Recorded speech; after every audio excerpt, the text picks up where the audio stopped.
Hello! Meron akong bagong deck yan. Na i-unbox. Nabili ko sa Fully Booked kanina. Yan. Shout out to Fully Booked SM North EDSA The Block. Yan. Doon ako lagi bumibili. Or kung wala akong time na pumunta doon sa kanilang physical store, sa online. So, tanggalin ko lang yung resibo. Wait lang. Wait lang. Hirap kasi baka matusok ka, Ketch. Ayan. Tadaan! Etong deck na to, a few days ago ko lang to nakita. Pero nakyutan agad ako, sobra. Hindi ko akalain na magugustuhan ko to. Ayan na. Tada! Ayan na. Sino dito yung mga lumaki sa Disney? Yarn. Mga kaedadan ko. Ito yung Disney Fairies Tarot Deck. Yan. So, ayan siya sa gilid. Hindi ko alam kung nakikita. Kasi nandito banda yung ilaw ko. Ayan siya. Disney Fairies. Ayan. Gold ito. Gold. Yung kanyang engraving. So, ito yung taas. Written by Lindsay Superman, illustrated by Leah Viserin. Hindi ko alam kung tama yun. Ayan. Insight Editions ang publisher. Oops, takpan natin yung Frasio. Sabi dito, includes a fully illustrated 78 card tarot deck and 128-page guidebook. Faith, Trust, and Pixie Dust. This whimsical tarot deck and comprehensive guidebook features original illustrations that match Tinkerbell and the Beloved Fairy. So, natakpan ng sticker yung nakasulat, so bubuksan ko na lang. Oops. Tingin ko na lang yung aking cutter.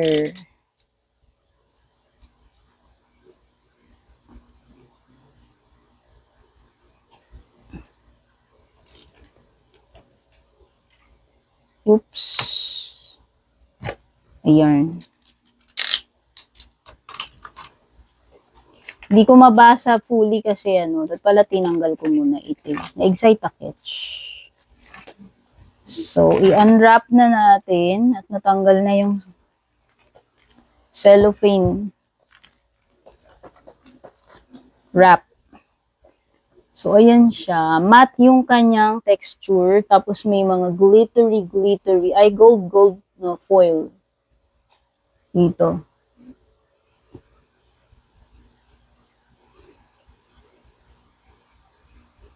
Yun. Sa bottom nakasulat yung Insight Editions, publisher. So, yun na nga. Sabi dito,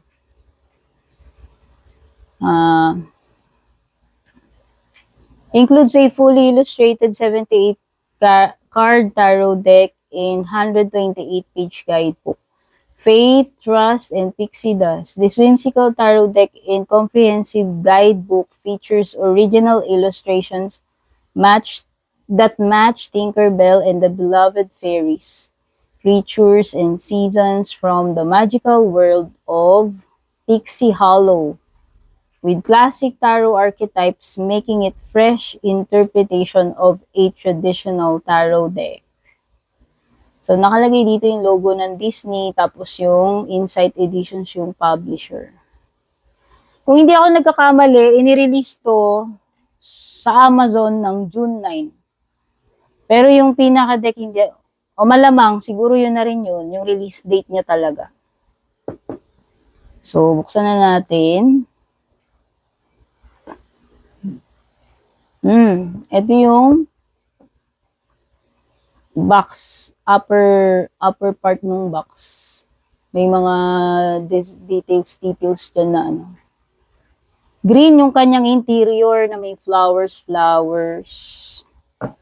Tapos may pa-ribbon siya para madaling kunin yung book. Tsaka yung cards, no? So, ito yung guidebook. Tignan natin yan mamaya. Hindi, sige, silipin ko na to. Wow. Ayun nga, written by Lindsay Silverman, illustrations by Leah Visirin, Insight Editions yung publisher.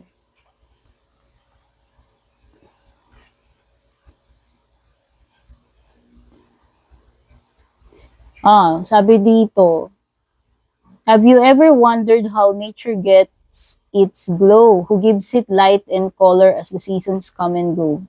Who helps all creatures great and small to walk, to swim, to fly? Who crafts such tiny details? You might see them if you try, for it's all the work of fairies, but they stay well out of sight. This tarot deck is a portal to their world, to bring mysteries to light. They share their wisdom, they share their strength, offering knowledge and magic that is distinct. You have opened this deck to hear what they have to say, uncover truth as you follow the arcana along the way. Take a deep breath, feel the glow of the pixie dust as you journey through the cards to find balance and trust. Believe that a magic lives within you, just like our fairy friends, and you can find meaning in beginnings and ends. Cute! So, meron ditong understanding your deck. Di ko na babasahin yan. Ayan, colored. Colored yung kanyang book. Ayan, yung first major card na nakasulat, the Fool. Meron siyang upright and reversed interpretations. So, I believe hanggang sa minors, ganun din. Merong colored illustration, tapos upright and reversed position. Meanings pala.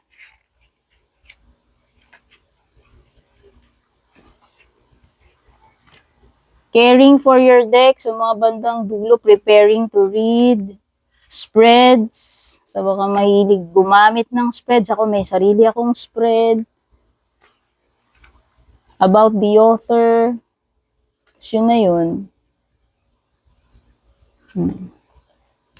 So, yan yung guidebook. At, hindi nakabalot yung cards niya, in fairness. Ngayon lang ako nakabili ng deck na pinablish ni Insight Editions. Ito yung very first deck ko sa publisher na yan. So, ayun, in fairness, maganda naman talaga yung box niya. Actually, may mga, cute-cute.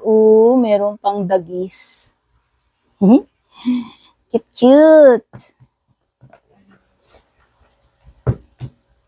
Okay, so siya, walang gilding. Hindi siya edged. Okay lang naman, matte ang kanyang cardstock. At, makunat-kunat siya. Makapal. Ganda. So, ito yung design sa likod ng cards. Reversible siya. Yan. Kahit balik-baliktarin mo yan, yung mga masiselan sa reversible, sa akin hindi. Okay lang sa akin kahit ano. Wow, matte. Matte ito. Magandang quality nung cards niya. Makapal. Hindi ko alam kung ilang GSM yan. Matte siya. At syempre, tignan mo naman, illustrated. Ang ganda-ganda naman. Ang cute. Ito yung full card. Standard to? Standard size siya. Standard size ng tarot siya. Hamayin ko lang. Ito yung the full. Walang number. At meron siyang magandang border pero alam mo yun, hindi naman nakakairita yung border niya kasi malaki naman yung scenery.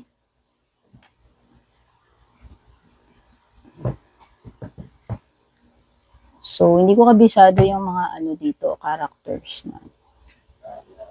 The full. Walang plastic yung cards niya. Yung iba kasi may box na nakabalot sa plastic yung box, tapos nakabalot din yung card sa plastic. So, okay lang naman. Basta walang damage. Magician. Hindi. Si full lang walang number. Usually, si full merong number 0. Pero ito wala. Pero si Magician meron. Si Tinkerbell yun eh. O, diba? Si Tink. Si Tink yan. Wait lang, itabi ko to. Nangaagaw ng ano to. Focus. Ito si Priestess. High Priestess. Si Empress. Hindi ko alam kung nagpo-focus yung camera ko, dear. Wait lang. Tatayo ako.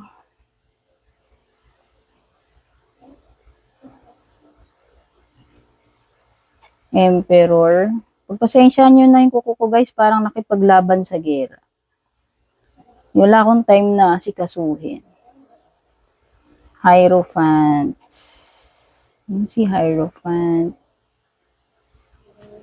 Ano siya? Rider weight system based siya. Kahit na mga ano, fairy. Paborito kong system niya, rider weight. Si Chariot. Ito hindi ko alam kung sinong character to. Pero ayun yung isang fairy or pixie ba tawag dyan.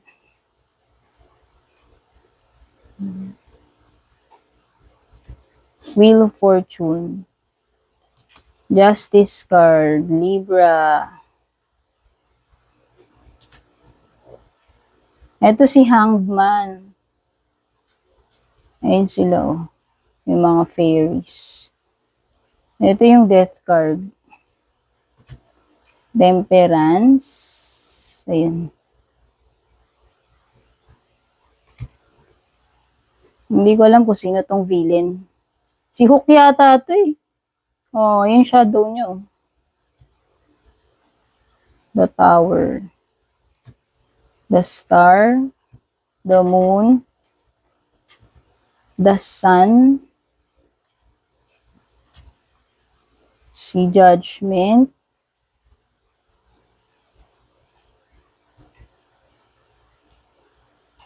The World.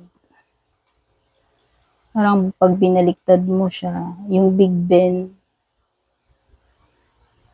Neverland. Neverland ba tawag dun? Kalimutan ko na yung Peter Pan. So, babasahin ko ulit. Minister is King. Ang tawag nila dito sa deck na to, sa King, Minister. Sunbeams, ang alam ko once ito. So, iniba nila yung tawag ng mga suits. Fairy of Sunbeams ay Queen of Wands.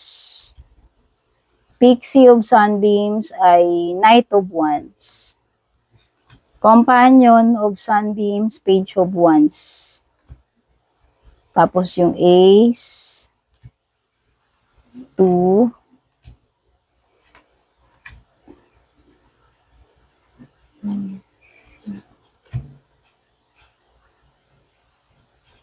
kumbaga, binili ko to, kung ayaw mo ng seryoso na deck, diba? Halimbawa, tamang ano ka.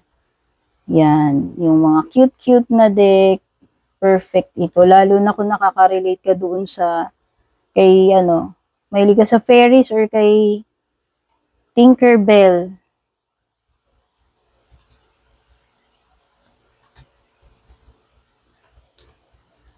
Susunod ay Suit of Cups. Minister of Snowflakes. Si ano to? King of Cups. Queen of Cups. Knight of Cups. Page of Cups. Ace of Cups. 2.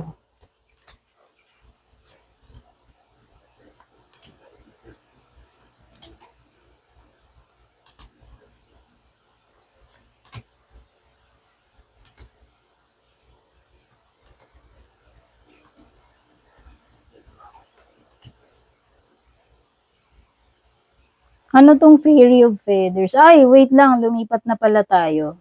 Suit of Wands na pala. Ito si King of Wands. Queen of Wands. Knight of Wands. Page. Ace. 2.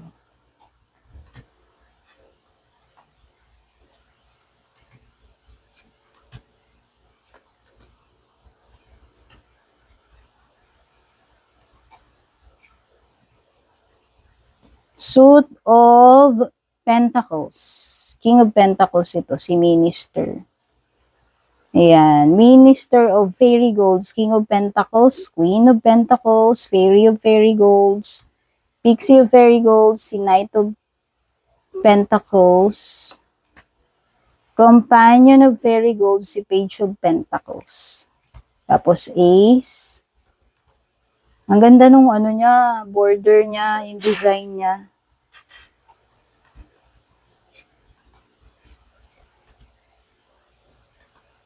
Ang ganda ng pagka-matte netong deck na to, promise. Pati yung illustration niya, ang ganda. Ang ganda yung quality overall. Yung book, yung card. So, ito yung last card, si Ten of Pentacles. Ayan o. Hindi siya nag-glare. Yung iba, ayaw nila ng glossy deck kasi ako kahit ano naman. Pero syempre, maganda kung matte. Bukod sa hindi nagkakaroon ng fingerprint smudge, hindi siya yung makintab pagka may lighting ka. Perfect kung, yan, nagbe-video ka. So, ayan, ang ganda niya. So, ito yung Disney Fairies Tarot Deck. Yan. Ang bango. Kasi bago pa. Ma-appreciate mo yan, maliliit na bagay, ribbon, yung sturdy na box, kahit wala ka ng tarot bag, di ba? Ano siya?